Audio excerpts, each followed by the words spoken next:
জয়গুরু, বন্দে পুরুষোত্তমম, পরমপিতা রাতুল শ্রীচরণের শতকোটি প্রণাম, জগজ্জনী বড়মার চরণে শতকোটি প্রণাম, পরম পূজ্যপাদ বরদার চরণে শতকোটি প্রণাম, পরম পূজ্যপাদ আচার্য দেবী শ্রীচরণে আমার শতকোটি প্রণাম। আপনাদের সবাইকে আমার আন্তরিক আনন্দিত জয়গুরু। সবাই ভালো থাকুন, সুস্থ থাকুন। জয়গুরু। জগৎ জননী শ্রী শ্রী বড়মা ঠাকুর বলেছেন যে বড়মা নারীর নীতি গ্রন্থের যত বাণী রয়েছে তার মূর্ত প্রতীক হচ্ছেন আমাদের বড়মা।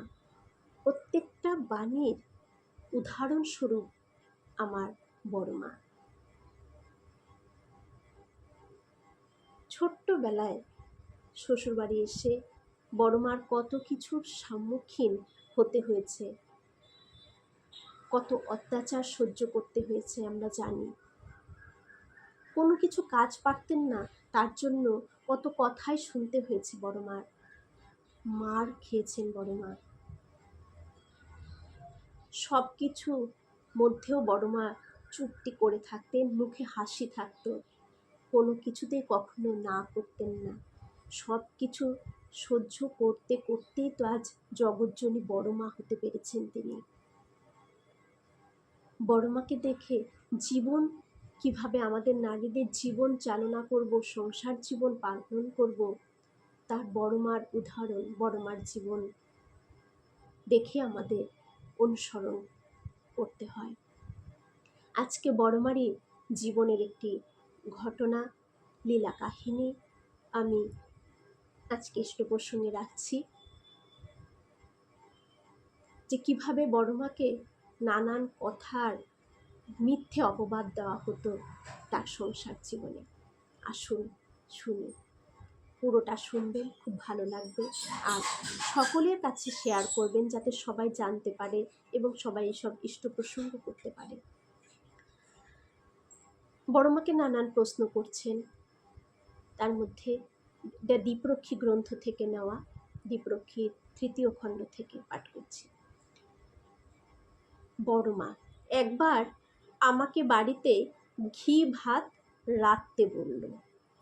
জিজ্ঞাসা করতেই আমি বললাম, হ্যাঁ পারবো নে, কিন্তু ঘি ভাতের যে ফ্যান ফেলতে নেই তা কি আর আমি জানি?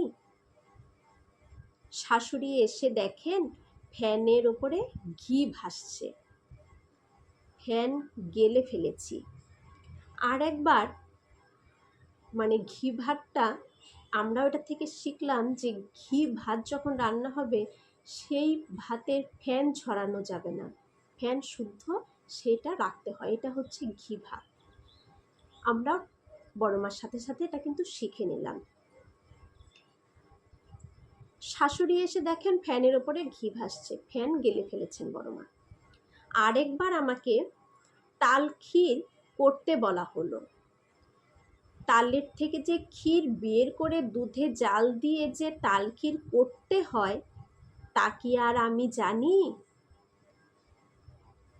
তাল থেকে তো ক্ষীর বের করে নিয়ে আমরা জাল দিই, আর আমরা তো আমাদের অনেকটা বয়স হয়ে আমাদের বিয়ে হয়েছে, তাই এসব আমরা জানি। কিন্তু বড়মা তো একদম ছোট্ট বয়সে, আমাদেরও যে ছোট্ট বয়সের 7-8 বছর 10-11 বছরের যে মেয়েরা রয়েছে, বা এখনকার 14-15 বছরের যে মেয়েরা রয়েছে তারাও মনে হয় ঠিক জানবে না, তাই না? তা বড়মারও খুব অল্প বয়সে বিয়ে হয়ে গেছে, একদম ছোট্টবেলায়, কিভাবে বড়মা জানবে?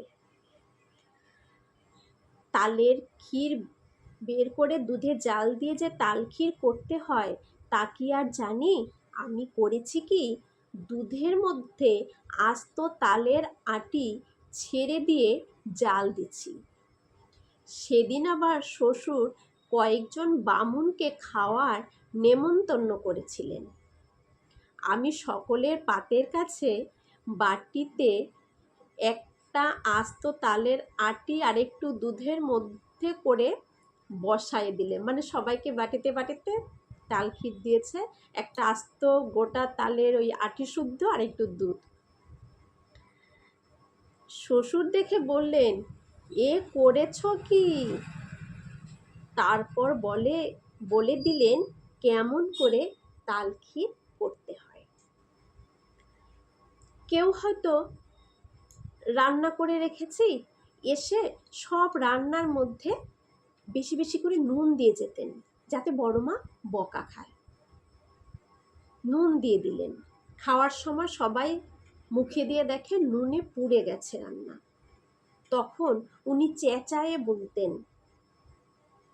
আর ক্যাডা, ওই বউয়ের কাজ এই রকমই, নুন দিয়ে পোড়ায়ে রাখছে। বড় মা বললেন, আমি? তখন সে প্রশ্ন করলেন যে, আপনি এর জন্য কখনো কিছু বলতেন না? সিসি বড় মা বললেন, বেশ জোরে মাথা নেড়ে বললেন, না, আমি কখনো কিছু বলতাম না। আমি ভাবতাম, আমার কি, আমি তো আর করিনি, কয় কোক না, তাতে আমার কি। তারপরে আবার নিজেই ধরা পড়তো। মানে বড় মা এমন ছিলেন যে আমাদেরকেও সেটাই করতে হয়, যে কেউ যদি কিছু বলে বলুক, সে যদি বলে আনন্দ পায় তো বলুক। ঠাকুর বলেছে না, কারো নিয়ে যদি আমি নিন্দা চর্চা করি, কারো কিছু ভালো দেখলেও ভালোটা না দেখে তার খারাপটাই সর্বদা যদি আমি বলি, তাতে কিন্তু তার কোনো ক্ষতি হচ্ছে না, ক্ষতি আমারই হচ্ছে। ওই মন্দ ভাবগুলো আমিই করছি, আমি মন্দ হয়ে উঠছি। ঠিক তাই, যে কেউ বড় মার নামে দোষারোপ করছে, বড় মা তো বড় মাই, তিনি তো লক্ষ্মী। তিনি জানেন যে সে যদি বলুক গে, আমি তো করিনি, আমি তো জানি, তাই বড় মার গায়ে লাগতো না। তারপরে যে মিথ্যে বলতো সে নিজেই ধরা পড়তো, ধরা পড়ে বেকুব হতো। বাড়ির মধ্যে হয়তো কেউ হেগে রেখেছে, চেঁচায়ে চেঁচায়ে বলতো, এ আর কেউ না, ওই বউ হেগেছে, দেখুন কি অবস্থা। কি মানে কিভাবে টর্চারিংই না বড় মাকে করা হতো শ্বশুরবাড়িতে, যে কেউ হেগে রেখেছে, তাও বড় মা যাতে অপদস্থ হয় তার জন্য চেঁচায় চেঁচায় বলতো, ওটার কেউ না, ওই বউ হেগে রেখেছে। তারপর তারা আবার ধরাও পড়তো। দেশলাই খুঁজে পেত না, বাস ওই বউয়ের কাজ। আমি ভাবতাম হয়তো হতেও পারে, আমি কি ভুল করে বাপের বাড়ি কি পাঠিয়ে দিয়েছি কিনা, এরকম বড় মারও উল্টো ভাবতো। চিন্তা করুন তাহলে বড় মা কি ছিলেন, তাকে এত কিছু অপবাদ দিতেন, বড় মা তবুও মুখ বুজে চুপটি করে আবার নিজেও ভাবতেন, কি জানি আমি করিনি তো, আমি এই কাজটা করিনি তো, না হলে ওরা কেন বলছে। এমনও মানে নিজেকে সন্দেহ করতেন, নিজেকে শাসন করতেন, নিজেকে আত্মবিশ্লেষণ করে দেখতেন যে আমি করেছি নাকি করিনি, না হলে ওরা বলছে কেন। আর আমরা হলে কি করব, চিল্লাচিল্লি করে একটা হট্টগোল লাগিয়ে দেব, হ্যাঁ আমার নামে মিথ্যে বলছি, এরকম আমরা যা করতাম। কিন্তু বড় মা কি করলেন, ঠাকুর এমনটাই আমাদের করতে বললেন। মানুষ কয়ে যদি একটু শান্তি পায় তো পাক, মানে বড় মা ভাবতেন মানুষ যদি কয়ে একটু শান্তি পায় তো পাক। তাহলে কেউ হেগে রেখেছে, তাও বড় মার দোষ, বড় মার কথা বলতেন। ঘরে দেশলাই পেতেন না, তাও বলতেন বড় মা বাপের বাড়ি পাঠিয়ে দিয়েছেন, কারণ বাপের বাড়ি গরিব তাই বাপের বাড়িতে পাঠিয়ে দিয়েছেন। বড় মা আবার সেটাতে ভাবতেন, কি জানি আমি আবার পাঠাইনি তো। রান্না করে রাখতেন, এসে রান্নার মধ্যে নুন মিশিয়ে সেটাকে পুড়িয়ে দিতেন, কেউ খেতে পারতো না, যাতে বড় মার উপরে মারধর হয়, বড় মাকে সবাই গালাগাল দেয়। কত টর্চার হয়েছে, তবু বড় মা চুপটি করে থাকতেন, কখনো মুখে উত্তর দিতেন না। একটা আমরা কথা বলে থাকি যে বোবার নাকি কখনো শত্রু হয় না। আমরা বড়রা অনেক সময় আমাদের বলে থাকেন যে কেউ কিছু বললে চুপ করে থাকবে, বোবার কখনো শত্রু হয় না। ঠিক তাই, বড় মা সেটাই শিখিয়ে দিলেন, আর আমাদের ঠাকুর বড় মার মধ্য দিয়ে আমাদের দেখালেন কিভাবে জীবনে চলতে হয়। জয় গুরু, বন্দে পুরুষোত্তম। সবার মঙ্গল প্রার্থনা, আর সবাই ভিডিওগুলোকে শেয়ার করবেন যাতে আরও সবাই জানতে পারে, এবং আমিও যেন এই চ্যানেলটাকে চালিয়ে নিয়ে যেতে পারি।